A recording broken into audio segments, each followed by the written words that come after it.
บอกพอมาเบิ่งลูกไผ่หัวใจมันห้าวเมื่อมา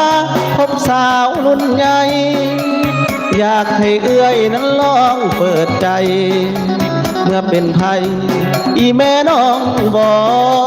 กงามแท้น้อน้องนี้บ่ได้แถลงย้อนหักเอื้อยแห้งน้องจึงได้จากคำตายบอกเคยหลังเกียจสองเฮาตัวเลขต่างกันอายุมันบ่สำคัญเพียงใจตรงกันเท่านั้น